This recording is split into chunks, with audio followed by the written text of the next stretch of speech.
There's a lot of news to get to today. There's a lot of different stories breaking. There's an NFL story that's breaking about racism and potentially throwing games. That's big. Obviously, the Ukraine is a big story. There's stuff happening here in the state of Connecticut. Obviously, that's going on. But I got to start today with a premise that sort of fuels me. I'm very loyal, right? I'm very maybe to a fault. I'm very loyal. I'm loyal to my friends. I'm loyal to my wife. I'm loyal to anybody who is loyal to me. They will get that returned to them in spades. Now, I'm not going to name names. I'm not going to necessarily throw anybody in particular under the bus. If you want to do due diligence, you can figure out who I'm talking about. But, I happened to be doing some stuff around the house yesterday, and I heard someone who's a friend of this show was going to be on another station, Sleepy Station, the Sleeping Giant in Hartford. So I wanted to listen in to it because I like him and I think he's smart and all that goes along with that, and I'm not taking anything away from any of that. But they were talking about this subject, about the semaphore subject. And somehow, in the course of their conversation yesterday, which was the first day of February, they promoted the listeners of the Sleepy Giant in Hartford, the radio station, that the listeners of that station were the driving force behind the semaphore story about Governor Lamont being exposed. Now, if you really know me,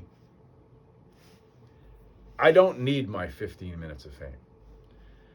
I have a great platform that I love, right?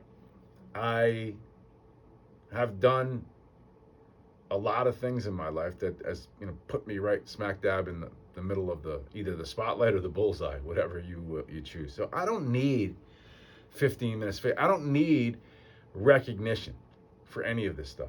Like, it doesn't bother me. If it was just me, I wouldn't say anything. But it's not just me. Like, I wasn't the one who exposed it. I wrote a column with the information provided by Tony D'Angelo. Tony D'Angelo deserves the credit, or a chunk of the credit, for exposing Semaphore. And it's not fair to Tony for other radio stations and people to ignore him. And I brought out today, I'm going to read it to you.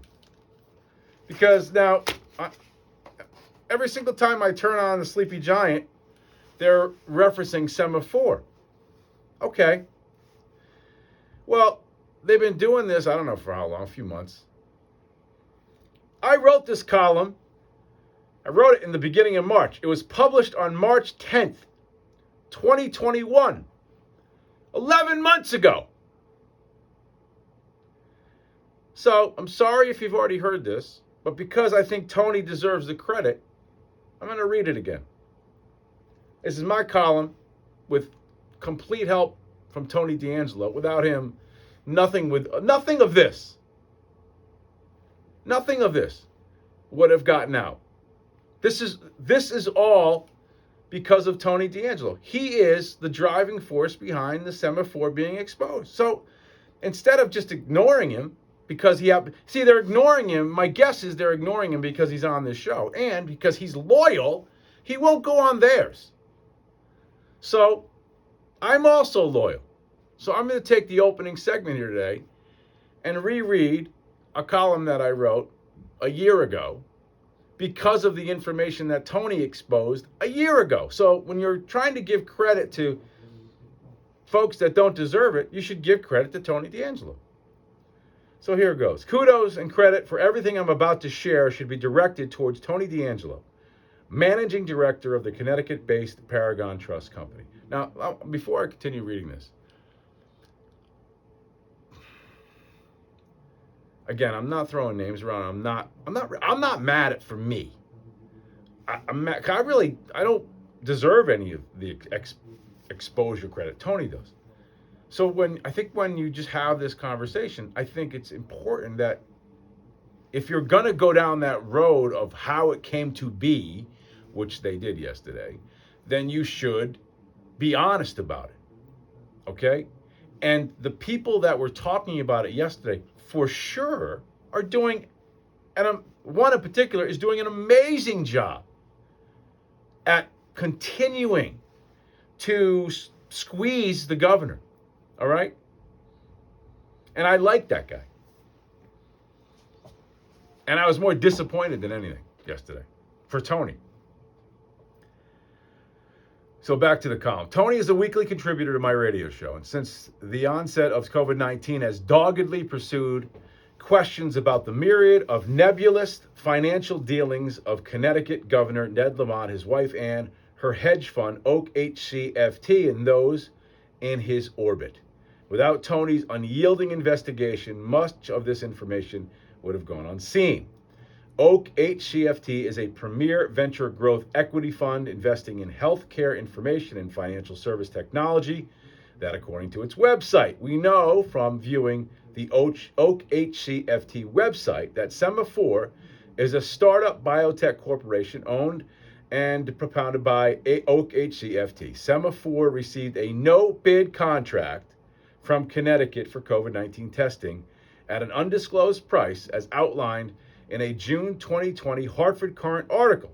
And even as pressure mounted concerning the ostensible matter of self-dealing, the governor's chief operating officer, Josh Gabel, who, by the way, is leaving the position, caustically reminded us that we were fortunate to have Sema4 as a partner against the virus. So that first 3.5 paragraphs, that's all an homage to Tony. That's all his information, 100%. Lamont and his wife acquiesced sometime thereafter that it was their wish to donate any benefit they received from Sema4 to charity, a promise that the state itself ruled to be non-binding, with no less than 4 Oak HCFT funds extant, 2 of which operate in the infamous secrecy of the Cayman Islands, that according to the Securities Exchange Commission filings. Unsettling questions persist as to who exactly benefits and what other players and entities are involved within the peripheral vision of our governor. I am sure that Lamont believed that the seemingly magnanimous gesture of wishing to donate any benefit would put an end to the controversy. However, after receiving almost $35 million directly from state coffers per the state's open checkbook for unidentifiable goods and services, SEMA announced a merger with a private special purpose acquisition company named CM Life in a public offering expected to bring $2 billion. Now, I know there are a lot of moving parts here, so follow along. The point of this is that I just want to make sure you all understand that we were here first. The Sema4 shareholders did well by walking away with $343 million on the first day of the offering, according to the Hartford Business Journal. That is a tidy payday for those in the inner circle receiving a benefit of free state tax dollars, leading to enormous profits. Another Oak HCFT entity piquing interest is TruePill, a virtual pharmaceutical firm that delivers medication to homes prescribed by telehealth doctors. SEC documents reflect that TruePill received a $75 million equity investment in late last summer, and Lamont was listed as one of the investors of that sum. Further, the telehealth firm Lemonade Health started a major ad campaign in January reflecting a user-friendly interface to get virtual health appointments and, if needed, pharmaceuticals. Trade journals reflect that TruePill is a significant purveyor of Lemonade's pharmaceutical businesses. What a coup it must be for Ann Lamont's Oak HCFT partner, Dr. Zeke Emanuel. If you remember, he's the infamous oncologist whose article in The Atlantic professed his desire to die by the age of 75 to have a seat on President-elect Biden's transition COVID advisory board. After all, how difficult is it for Zeke to walk into the basement and whisper in Joe's ear, continually ramping up COVID hysteria and depression? I'm going to stop for a second. So, again, there's a lot of technical stuff and a lot of moving parts. And for some folks, maybe you've tuned out because it's hard to follow that. I understand that. But re-listen again, starting again, because all the information now I just delivered to you was, again, through the mind of Tony D'Angelo. we move now to my point I'm trying to make is everything that has happened since this came out has been fear and hysteria. We've seen that. We've seen the lines around the block for a test. By the way, that story out there anymore? People running to get tested? People scared to death about getting tested? You used the test once. Are you going out there getting more tests every week? Did you use the test that week and now you don't need it anymore? That's hysteria. That's chaos. Imagine the potential profit margins when you have assistance from both national and local officials flipping the COVID thermostat up and down as political and financial circumstances might dictate. It was 11 months ago. I wrote that. Finally, the Wall Street Journal reported in January that the new Cayman Island-based Oak HCFT Partners, the fund received $61.8 million investment from the Pennsylvania State Employees Retirement System, despite several irate retirement board members pointing to the troubled, glaring conflicts between the state's investors and objective and honest public policy. An undisclosed executive session of that board allowed this dubious deal to proceed. Given this arrangement, it is now quite easy for a coalition of Pennsylvania, Connecticut, and possibly other blue states to unobjectively prolong a regional pandemic for self-interest and for profit. Now, that was obviously speculation. But here we are, February, and at the very least, you can say that the COVID fuels and the fires of the COVID fuels have been fed by Ned Lamont. There's no question about it.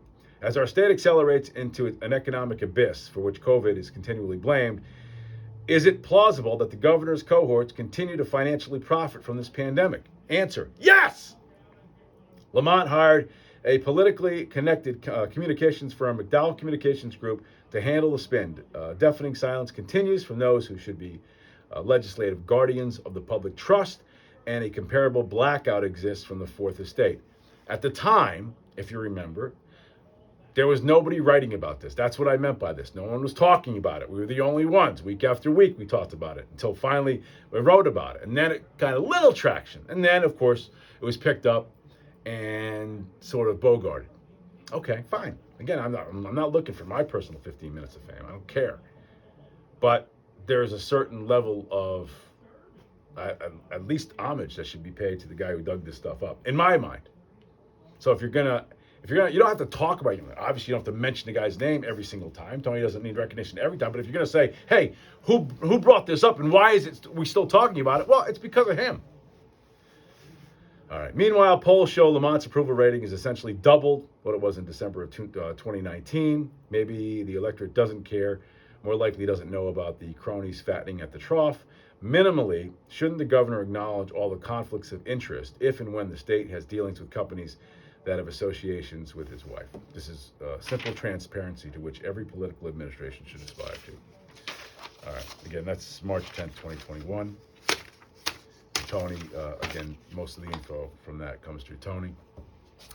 And I just want to make sure that just out of pure loyalty, he gets that recognition. He deserves it. So anyway, and I know he's not after